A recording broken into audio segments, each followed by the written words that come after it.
Sælverði, verið velkomin með okkur í Hvíta máva. Gestur okkar að þessi sinni kemur fljúgandi frá Siglufirði eða keyrandi innandyra eins og sumir segja sem að keyra til Siglufjarðar, ekki svo mikið vera göngin þar. Steinunn María Sveinsdóttir heitir hún, ung kona sem formaður bæjarráðs á Siglufirði. Hún safnafræðingur, hún sagnfræðingur, vinnur við Síldarminjasafnið á Siglufirði, eitt fallegasta safn á Íslandi. Og ég ætla að bjóða hana velkomna hingað í braggann til mín í safninu, flugsafninu á Akureyri.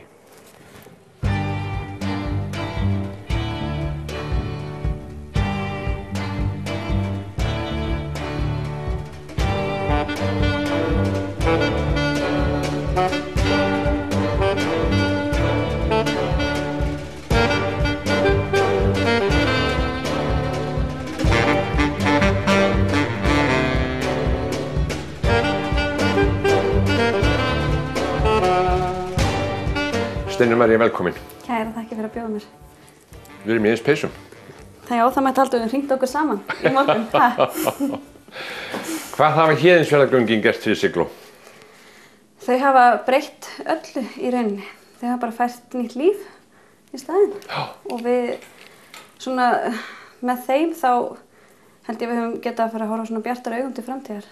Og þau eru auðvitað forsenda þessar mikillar uppbyggingar sem hefur orðið þar.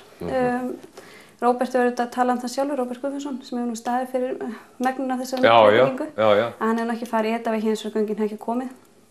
Enda getur nú bara sagt út svona frá sjálfum mér að ég hefði nú líklegast ekki flutt aftur til Siglufjarðar ef göngin hefði ekki komið. Og ég held að eigi við marga sem hann flutt tilbaka. Einmitt, það einmitt sem ég ætla að spyrja. Hefur þetta gert það að verkum að unga fólki kemur heim aftur? Það gerir það. Og það styrkir samfélagið að við séum núna sameina sveitarfélag, Ólafsfjörður og Siglufjörður. Ég held að Siglufjörður væri ekki svona sterkur ef Ólafsfjörður væri ekki hluti af Fjallabyggð.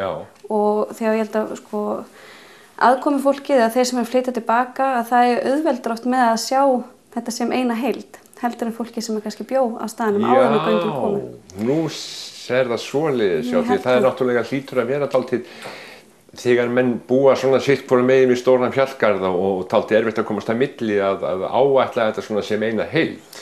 Ég held það, þegar fólk sem er að flytja tilbaka það setur ekki fyrir sig að þurfa að keyra 15 mínútur á milli staða. Það skiptir ekki máli hvort að vinnur á Siglufirði eða Ólafsfirði eða hvort að býr á Siglufirði eða Ólafsfirði. Þetta saman sveitarfélag, við erum ein heild og þá þegar þú ert að keyra innandyra í rauninni, þá ætti ekki að skipta svo miklu máli.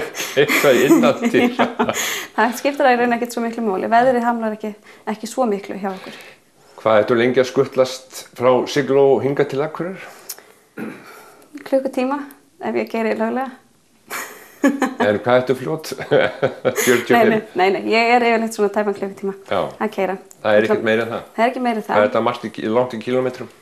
75 cirka. Já, akkúrat. Þannig að þetta ekki langt. Og þægilegur vegur, Ólafsfjörðarmúlinn kannski leiðilegast í kaflinn. En ekkert sem að setur fyrir sig. Og ég held að það sé líka auðvitað forsenda þess að Fjallabyggð sé orðið svona sterkt samfélag auðvitað líka nálægðin við Akureyri með Héðinsfjarðargöngunum. Þetta einhver enga tíma að skjótast hingað og hér í rauninni höfum við alla þá þjónustu sem við þurfum að sækja. Við þurfum í rauninni ekki að fara svo mikið til Reykjavíkur, ekki eins við þurftum að gera áður. Og það var náttúrulega skemmtilegt að sitja málþingja sem var að vera að fjalla hvort Akureyri væri borg eða bær. Í mínum huga uppfyllir Akureyri það alveg að mörgum sviðum að vera borg því að hún sér í rauninni nágrannasveitarfélögunum fyrir svo nauðsynlegri þjónustu sem að gera verkum að þau sveitarfélög verða líka sterkari. Þú komst tilbaka? Ég kom tilbaka. Eftir 5 ár í Danmörku og nokkur ár þar á undan í Reykjavík. Já. Þegar ég var svona hálfgerður rebel í mínum árgangi og fór ekki í MA, heldur fór í MR. Hvað á þetta að þýða? Steinunn? Já, ég ætla ekki að beðast afsökunar á þessu, ég alveg MR-ingur á líf og sál. En ég ætlaði mér alltaf að vera líffræðingur og skoðaði svona þegar ég var 16 ára hvar ég fengi nú bestu menntunina til þess að undirbúa mig fyrir það nám og náttúrufræðibrautin í MR mjög góð og ég ákvað sem sagt að fara þangað og var þar í 4 ár til þess að komast síðan að því að síðasta ári í menntaskóla ég ætlaði að vera sagnfræðingur en starffræði og eðlisfræði og efnafræði nýtist manni alltaf vel. Þú sko, ég veit að þú hefur gaman að þér læra. Og þið hefur alltaf gengið mjög vel í námi. Já. Og ertu þá góð í stærðfræði og þessu efnafræði og þessu? Já, ég það. Og sko menntun, hún fer aldrei til spillis. Sko þó maður nota hana kannski ekki akkurat núna, að þá auðvitað sko nýtist hún manni kannski á svona öðrum stöðum í lífinu. En þú varst búin að eyða þarna árum í þetta, ekki eyða, nei, við skulum ekki tala um það. Nei. Já, og svo bara allt í náttúrulega því þú vilt bara fara eitthvað annað. Já, ég kannski vandamáli með mig áhuga á svo mörgu. Og ég get lesið í rauninu allt, en mér svona líffræðin var eitthvað sem ég hafði alltaf haft mikinn áhuga á og mér langaði gríðarlega mikið til þess, mér langar ennþá til þess að læra líffræði. Þannig að þú átt kannski eftir að stökkva í líffræði. Þú ert svo ung, þú hefur nú alveg nógan tíma. Já, ég á líka eftir doktorsnámi í safnafræðinni. En nei, ég ákvað sem sagt að verða sagnfræðingur í lok námsins í MR. Tók 1 ár á Íslandi áður en ég fór síðan til Árósa, þar sem ég kláraði sagnfræðinámið þar. En af hverju sagnfræði í Árósum, af hverju varstu ekki það heima? Við ákvaðum þá reyndum maðurinn minn að flytja til Danmerkur og læra þar. Hann fór í mastersnám þar. Og þetta ákvörðun sem ég sé alls ekki eftir. Því ég tók sko, maður tekur 2 ár í sagnfræði, svo þarftu að velja aukafag. Mitt aukafag safnafræði. Og það fag sem á mjög vel við mig og mér gekk mjög vel í því. Og þú vinnur við það? Ég vinn við það. Þannig en svo getur maður þetta sagt að líffræðin komið þetta inn í starf mitt líka því ég vinn náttúrulega á Síldarminjasafninu. Og og það snýst náttúrulega allt bara einu tegund af fiski og maður er ágættur í því og maður veit nákvæmlega hvað síldin er stór, svona cirka meðal síldir sko, þegar gestirnir spyrja því. En nei, af hverju Árósar líka, það er fallegu bær, mikill háskólabær, fjölskylduvænt samfélag, strákurinn var náttúrulega fæddur á þeim tíma, þannig að þetta átti vel við okkur að vera þar. Hvað áttu mörg börn? Já, 3 börn. Strákurinn minn Svenni, hann er 8 ára og stelpan mín er 2 ára, hún Ragnhildur, en síðan áttum við stelpu Ólínu sem að lést 2010 og ég verði alltaf mamma hennar þó hún fá ekki að vera hérna hjá okkur. Nei, en hún er hjá okkur. Hún er það annan hátt. Já, örugglega. En það var það sem er að velta fyrir sig sko, þegar þú ferð kornung í nám, ferð til Reykjavíkur fyrst. Sko, hvernig var Siglufjörður þá? Var hann þess legur að þú væri alveg tilbúin að koma tilbaka? Nei, í rauninni ekki. Og ég sko eyddi 1 ári eftir menntaskóla á Siglufirði og ég ætla að reyna að segja eyddi í rauninni. Nú ætla ég að segja það. Ég tók mig frí 1 ár eftir stúdent og vann þá á Siglufirði. Þá var Héðinsfjarðargöngin ekki komin, mjög einangraður staður og vegurinn í vestur er gríðarlega erfiður á veturna og mér fannst kannski innilokunin erfiðust og ég held að sé mjög margir sammála því. Það er ótrúlegt frelsi sem fylgir því að búa við góðar vegasamgöngur. Og þegar ég fór 2006 þá átti ég minn ekki vona á því að ég myndi koma tilbaka. En það hefur bara svo margt breyst. Já, það er svo margt breyst. Það var nú talað um það sko að leið og göngin yrðu klár að þá myndu bara allir flytja burtu. En það hefur ekki orðið. Það hefur ekki orðið, en menn hafa alltaf grínast með það sko að strákagöngin þau opnuðu 67, rétt áður en síldin hverfur endanlega og þau hafa raun ekki gert neitt annað heldur en bara hjálpa fólki að flytja hraðar í burtu þegar síldin hvarf. En það er akkurat öfugt með Héðinsfjarðargöngin. Ég held að okkur er að fjölga í Fjallabyggð sem betur fer og ég held að þetta auðvelda okkur bara að ná í unga fólkið og unga fólkið sér svona ákveðin tækifæri í því að flytja heim. Já. Og hvað er það helsta sem að getur dregið ungt fólk til Siglufjarðar? Það sem að dregur kannski unga fólki til Siglufjarðar er það að nú er að vera til störf þar sem að krefjast menntunar, bæði iðnmenntunar og háskólamenntunar til dæmis. Þannig að nú sér fólk loksins tækifæri í því að koma aftur því að menn voru svona stöðla alltaf það að fólk færi bara suður í háskólan og kemur aldrei tilbaka. En síðan er það auðvitað bara, það verður að vera svona ákveðin stemning í samfélagum til þess að menn vilji setjast þar að. Og hún er til staðar. Hún hefur skapast í Fjallabyggð og það er horft til þessa sveitarfélags í dag þegar talað um uppbyggingu og við erum svona á kortinu eins og sagt er núna og við erum alltaf að vinna í því og nú sé alltaf við að því ég er í bæjarpólitíkinni líka sko að við erum alltaf að vinna í því að gera samfélagið að betri stað, sérstaklega fyrir unga fólkið, fyrir barnafólkið og til dæmis núna er leikskólinn okkar sprunginn á Siglufirði og það byggja við á næsta ári. Þannig að við erum líka að reyna að hlúa að unga fólkinu og reyna að skapa umhverfi til þess að það vilji koma tilbaka. Og Róbert Guðfinnsson kom með peninga tilbaka? Hann kom með peninga tilbaka. Og sjálfan sig náttúrulega? Já, guðsjólof. En hann kom tilbaka og það er ótrúlega dýrmætt svona litlu sveitarfélagi að fá mann eins og hann inn í þetta. Ég held að allir tali það. Já, ég held að öll sveitarfélag öfunda okkur að því. Það þyrftu öll sveitarfélagi að eiga eitt Róbert Guðfinnsson. Það væri svolítið svoleiðis, já. Og það væri óskandi að fleiri hugsuðu svona eins og hann gerir eða hefðu tækifæri til þess. Því ég hugsa að mjög margir myndu vilja gera eitthvað slíkt fyrir sveitarfélag sitt. Það er kannski bara spurning hvort það hafi tækifæri til þess. En sem betur fer þá hefur hann komið og rifið upp svona ýmislegt. Og við kunnum honum auðvitað bara bestu þakkir fyrir það. Það er svo gaman að koma til Siglufjarðar í dag. Svo skemmtilegt búið að byggja svo mikið upp og falli í litir í húsum þarna á bryggjunni. Þetta er allt annað líf. Þetta er allt annað líf. Og sko þar sem að Rauðka til dæmis er núna, Kaffi Rauðka, Rauða húsið. Þar var einmitt sko að kalla bátastöðin, þar sem að þeir voru með aðstöðu, báta sjómennir sko, smábátasjómenn ætla ég að segja. Og pabbi átti til dæmis norðurendan sko. Þannig að það er mjög gaman að sjá þetta hús svona ganga í endurnýjun lífdaga. Já. Og það sé notað í eitthvað annað heldur en bara einhverja króka og línuball og fleira. Já, og svona fiskifílu. Akkurat. Það er það. Af því að tímandi breytast og auðvitað er ekki sama þörf á þessu húsnæði, það er ekki þörf á svona húsnæði lengur. Og þá er auðvitað leiðilegt að sjá bara hlutina drabbast niður. En hefur bærinn svona almennt breyst líka? Fólk færði að hugsa meira húsin sín og þess háttar? Já, það hefur gert það. Það gerðist náttúrulega líka bara með því þegar fólk keypti sumarhús á Siglufirði. Á tímabil við gengum í gegnum það tímabil líka. Já. Þá voru menn að kaupa mikið af sumarhúsum sko og gera þau upp. Og bærinn hefur svona hægt og rólega tekið á sig aðra mynd.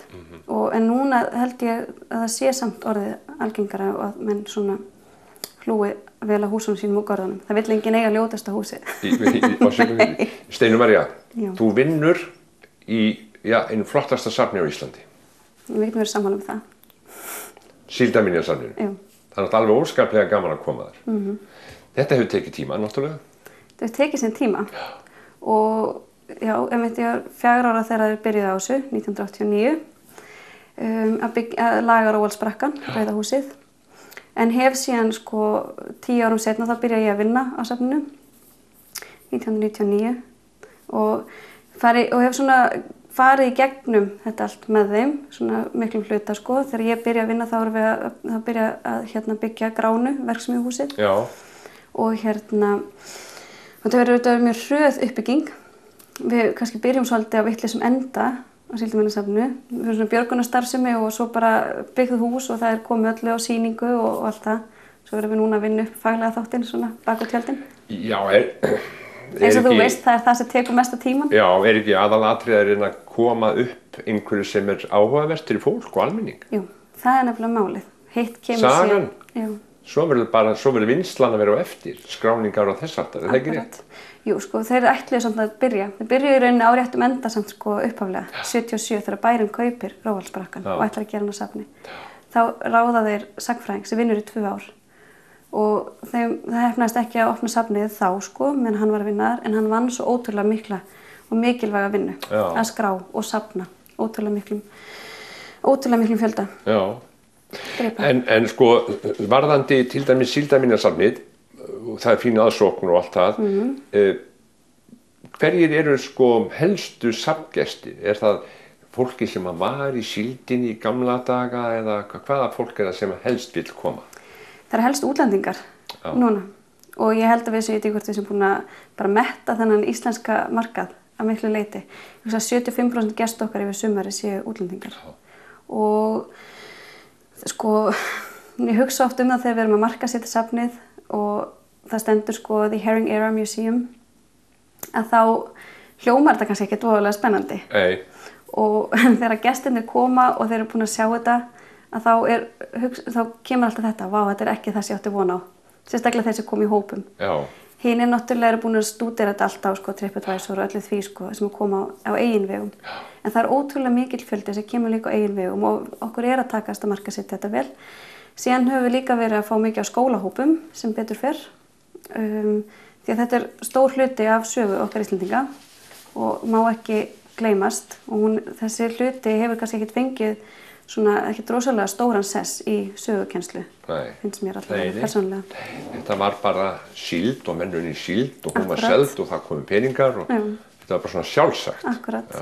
En það líka svo gaman að fá skólahópana. Þetta yfirleitt skemmtilegustu hóparnir, finnst mér. Það að fá krakkana. Úlingarnir eru kannski þessi mest krefjandi hópur, að reyna að fá þau til þess að fylgjast með og reyna að gera þetta lifandi fyrir þau. Og við höfum þá reynt að gera þannig frekar þau fari í svona hálfgerðan ratleik. Þau þurfa að svara spurningum og við förum síðan yfir það bara í lok heimsóknarinnar. Og síðan látum við þau líka hafa teikningu sem Örlygur gerði, þar sem þau að merkja inn á orð. Bara teikning af stóra bátnum í sýningunni í bátahúsinu. Því þar til dæmis, þetta tengist í rauninni líka móðurmálinu okkar. Það er svo mörg orð sem að hverfa. Þú veist, það vissu allir hvað stjórnborðið var, eða það vissu allir hvað lunning var fyrir nokkrum árum. Nú veit það enginn. Ekki þessi kynslóð. Þannig að við erum kannski líka í hálfgerðri björgunarstarfsemi þar. Steinunn, bæjarpólitík, þú ert í henni líka. Ég er í henni líka. Og hvað? Þú ert í bæjarstjórn. Ég er bæjarstjórn. Fyrir hvern? Fyrir lista jafnaðarmanna í Fjallabyggð. Já. Og við myndum meirihluta með óháðum lista og gengur bara mjög vel. Og hver er í minnihlutanum? Sjálfstæðismenn og framsóknarmenn. Já. En við eigum samt mjög gott samstarf. Það er ekki mikið til þess að rífast í Fjallabyggð. Við getum verið sammála flest. Það er kannski oft bara leiðin að hlutunum sem við getum kannski... Er það ekki þannig sem á að vinna í svona smærri samfélögum?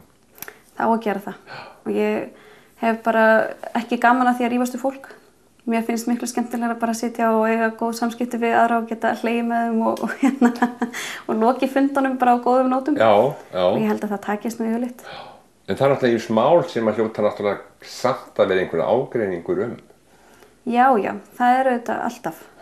En ég held að í svona litlu sveitarfélagi þar sem að kannski lögbundnu skyldunar taka langmest af peningunum en þá kannski ekkert voðalega mikið eftir og það er allir löngu hættar að malbika pólitískt til dæmis.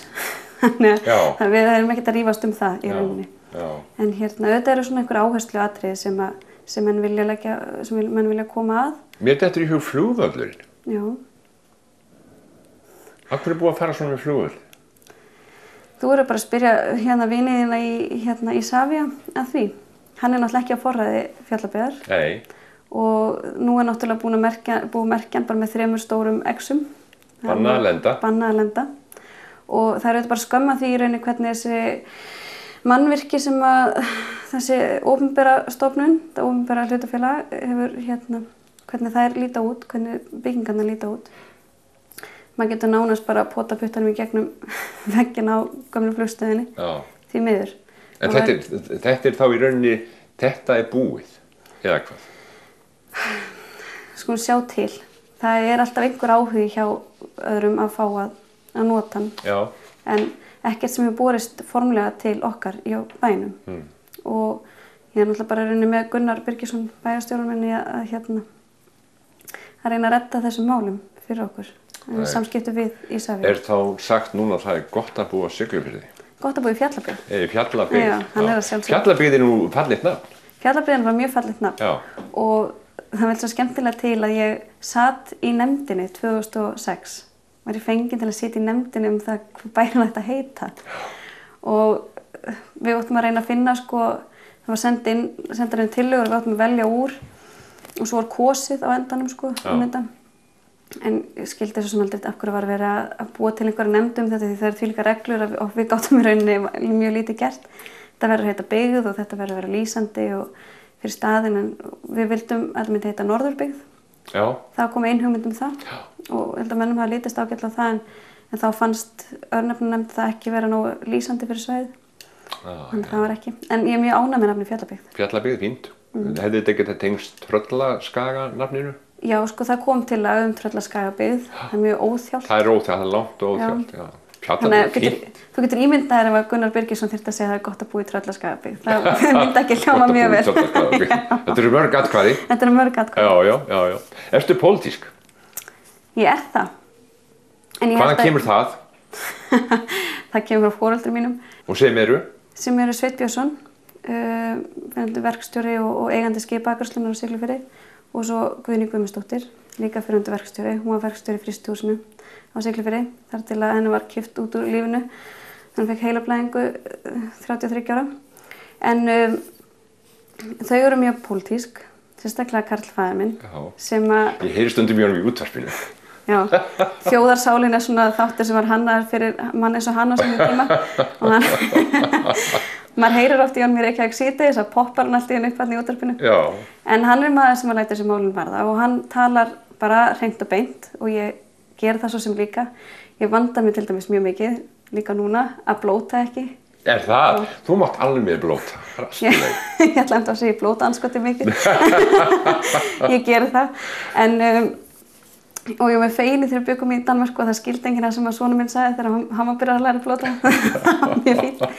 Nei, en pólitíski áhuginn kemur þaðan og það er kannski líka bara þessi réttlætiskennd sem maður hefur. Já. Og það er kannski líka það sem drífur mann áfram í það að fara í pólitík. Maður vill hafa áhrif á samfélagi sem maður býr í. Já. Og vill bara stuðla því að samfélagi sé réttlátt og það sé gott að búa þar. En sko þegar fólk er í pólitík, Steinunn, þá náttúrulega er þetta svona, þá ertu svolítið milli tannanna fólki væntanlega. Fólk er að tala um þig, þú segir eitthvað, gerir eitthvað, tekur ákvarðanir með einhverjum öðrum reyndar. Færð gagnrýni kannski á því. Hvernig finnst þér það? Hvernig getur þú tekið svoleiðis? Ég sef alveg á nóttunni. Get alveg verið það. Þetta hvílir ekkert á þér ef einhver kemur og gagnrýnir þig harkalega á fundi eða eitthvað þess háttar? Nei, alls ekki. Það er ekkert svoleiðis? Nei, í rauninni ekki. Sko, leið að maður byrjar í pólitík þá ertu búin að eignast fullt af óvinum bara fyrirfram, í rauninni. Bara rauninni fyrir það að vera ekki í sama flokki og aðrir. Maður veit það alveg þegar maður fer í pólitík. Þannig að ég er búin að undirbúa mig undir það pínu. Já. En mér finnst bara alltaf, mér finnst eðlilegt að fólk takist á og það gagnrýnir mann og oft á svo gagnrýnir alveg rétt á sér og þá lærir maður bara af því. Ég fór ekki í pólitík til þess að hafa allt rétt fyrir mér og ég fór ekki í pólitík þannig að ég kynni allt bara langt í frá og þetta er mikill skóli en svona það sem kannski manni leiðist það er ef þetta fer í svona persónulegan farveg þegar maður geta tekist á málefnin og geta skipst á skoðunum á þess að fari í það að vera eitthvað svona persónulegur. Stendur ofta upp á fundum að bæjast í bæjarstjórn og tala? Já, ég verður náttúrulega að gera það. Var þetta ekkert erfitt fyrir til að byrja með?